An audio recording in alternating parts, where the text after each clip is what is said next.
If the EcoFlow Delta 3 doesn't get an update soon, they're gonna start failing really fast. And that's not just a catchy hook, it's actual facts that we will get into in a minute. Aside from that one very specific issue though, that I actually believe can be fixed with an update, EcoFlow, I hope you're watching this. This right here is arguably one of my favorite new smaller capacity little portable power stations. This sexy little thing has super fast charging, it's extremely quiet, and it has a ton of upgrades over the previous model. This is the brand new EcoFlow Delta 3 Plus.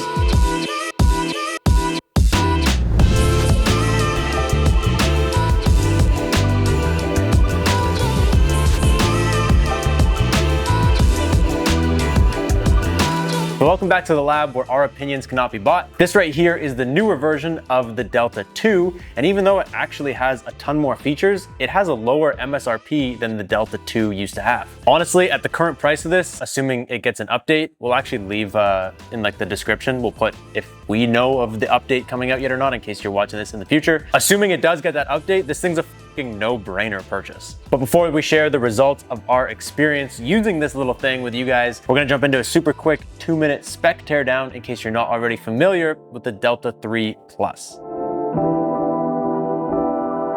Starting out, this thing weighs 27 pounds, so it does pass the tiny baby lift test, even though it weighs as much as he did in his first year of junior hockey. It's got a 1,024 watt-hour battery bank, which is expandable just over 5,000 watt-hours total. That's paired with an 1,800 watt inverter with a 3,600 watt surge capacity. And in terms of getting power into this guy, it has a 1,500 watt regular AC input, so you can plug this into a wall in your house, charge it with 1,500 watts, which will get this thing juiced up in just under an hour. There's two 500 watt solar inputs, so you can get 1,000 watts total into this, which will charge it in just over an hour. In terms of ports, on the back we have a 12 volt car socket, which I'm stoked about because EcoFlow has been slowly taking those away from units. There's two barrel connectors. You also have your expansion battery port and your solar inputs on the back. On the front you have 3 regular 120 volt house outlets, and you also have 3 tiny baby 120 volt house outlets. You have 2 USB-Cs which are rated for 140 watts, which is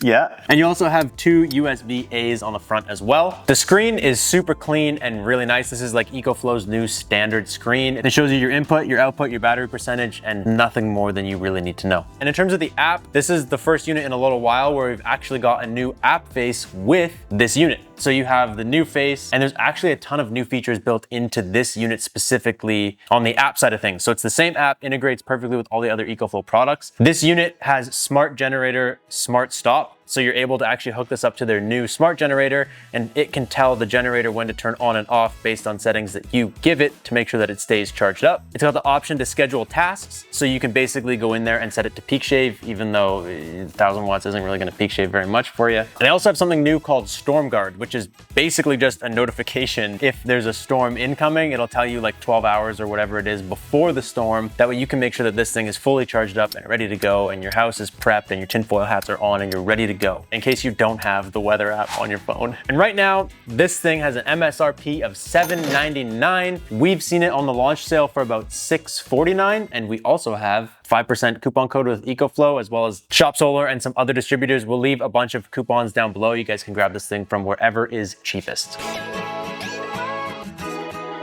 So when you're gonna spend $799 on a little power station like this, there's a few things you wanna make sure it does. And the first one is it has a 1,024 watt-hour battery bank. You wanna make sure that when it's running and the inverter is working and the fans are going, it doesn't eat up too much of that 1,024 watts, and you still get as close to 100% of the battery bank's power as possible. So this unit has an 1,800 watt inverter. So we ran a 1,570-ish watt load, trying to get it just up underneath that 1,800 watts, so the inverter was working hard, the fans were running. That's when it will be its least efficient. So with that load, this unit should have lasted 39 minutes. It actually lasted 30 minutes because it overheated at 10%.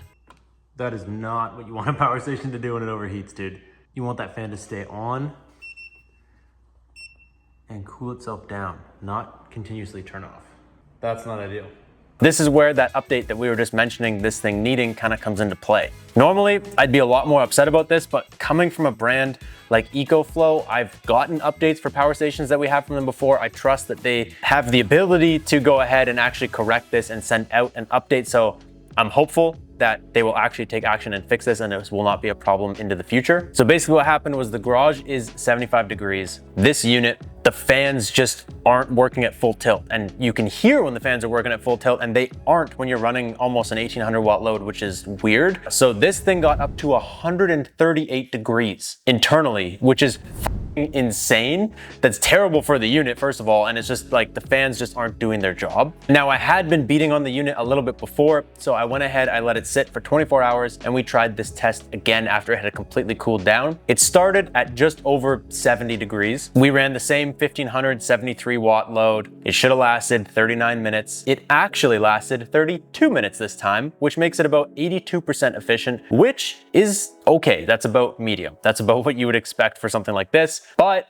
it still was at 126 degrees when the test was over, which is like, that's way too hot. If it had started at any higher of a temperature, it would have overheated again and we would have had the same problem. We'll elaborate a little bit more on this issue and the things that we don't like, because like I said, I'm hopeful that this is something that will be able to be fixed. And aside from that one problem, the rest of the unit actually performed amazing. When it came to AC charging, it advertises that it fully charges in 56 minutes. And for the first time, I think ever, we had a charge speed test that came in under what it's rated. This thing fully charged from 0 to 100 in 55 minutes. So good job. There's some sort of SGS certification that they flaunt on their website on how good it charges, and it actually does, so good job EcoFlow. When it comes to surging this unit, anything over 2600 watts, this is with the X Boost mode off, X Boost is fake. Over 2600 watts, it does like a quick blip, nothing really at all. Under 2600 watts, it'll run for almost a minute, which is pretty good. If you accidentally run too much off this, you have about a minute to figure it out before it actually trips out and shuts off.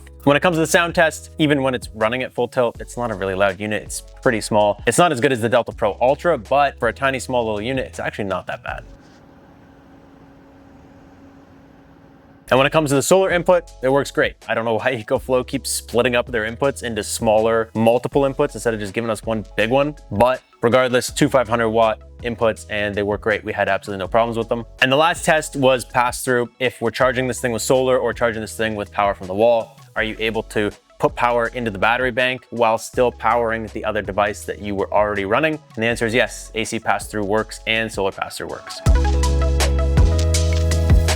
When we start talking about things that we like about the Delta 3, the first one I'm gonna say is the plugs. This has more plugs on it than most other small power stations in this kind of group. Having the 3 tiny baby ones up top does give you a ton more versatility. And I also like that these house plugs on the bottom are all rotated. That's actually very useful for multiple reasons. One, if you're trying to plug something in that points down, there might not be clearance here. You might need it to go sideways. And 2, it actually just lets all the plugs be used without them interfering with each other. If you have like a camera battery on there, it's not gonna be overshadowing the plug beside it. I love when companies do this. This is actually really, really useful. I also like that, just like the Delta Pro 3, this thing is expandable with basically any EcoFlow battery that they've made. They advertise on the product page that they have an expansion battery for this unit, but we can't seem to find it for sale anywhere, so I don't know what that's all about. But it does work with the older Delta expansion batteries. It also works with the Delta Pro 3 expansion batteries, the Delta Pro expansion batteries. Basically anything that you can use this little adapter and this cable to connect them together, it will work, it will read it, the screen will register that it's working. And that's just cool, because if you already invested in an older unit, you can take that investment forwards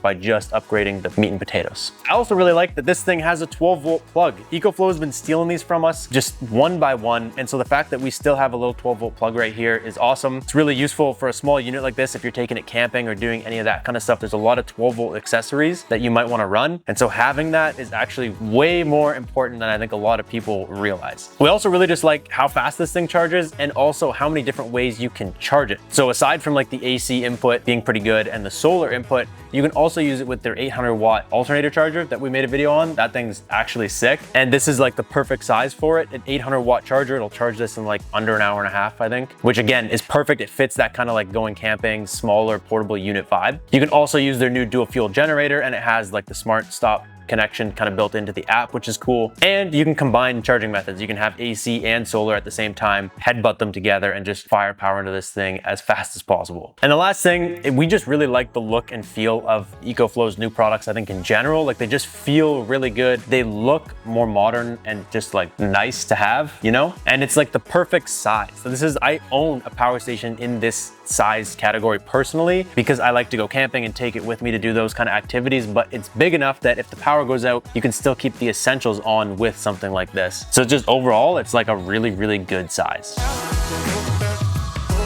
This unit has no light though. You guys know I'm a big light guy, tiny little portable unit. You're gonna take it around, you're camping, it's dark out, whatever, I don't care. No light, no bonus points, all right? EcoFlow for the 150 millionth time. This contradicts everything we just said about them taking advice. Where's the lights? Next thing we don't like is X-Boost. The EcoFlow X-Boost is fake. Okay, we talk about this all the time. So basically, even when you go on the app right here, what X-Boost is basically it gives you the ability to raise the limit of the inverter from 1800 watts to 2600 watts, I believe on this, but it's throttling back voltage. So it literally says right on it, don't use this with appliances that have specific voltage requirements. It's just fake news. It's basically just acting like an all powers, pulling a bunch of voltage to make it look like it's putting out a lot more power, when in reality, if you're powering something, it's not getting the required voltage it needs. I don't know, I just think it's fake. It's a great marketing tactic and I'm sure it works for some people's hair dryers and they're stoked about it, but the reality is just fake news. And of course, the fans need an update. And we already kind of went on about this, but here's what's happening with this unit specifically. We've been testing it for multiple days trying to figure this out, and here's what I've discovered. The fans are so the fans, they come on and off all the time. They do a 1 minute cycle. Every minute, the fans will shut off and come back on, shut off and come back on. First of all, that's just annoying in and of itself, but it says it's whisper quiet under 600 watts. And then above that, obviously it's not gonna be so quiet. We've had the opposite experience with this, and it's on the latest firmware, everything's up to date. Under 600 watts, the fans are running. Once you start juicing this thing, like 1500 watt load, the fans are barely on.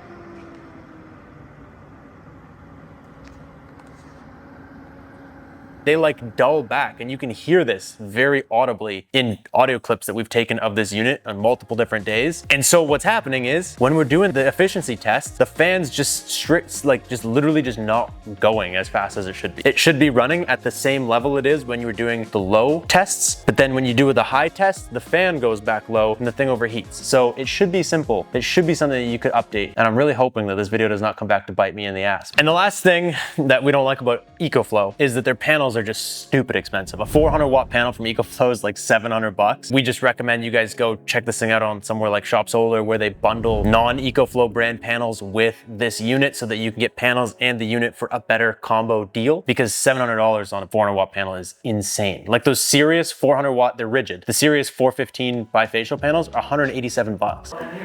It is more than the unit.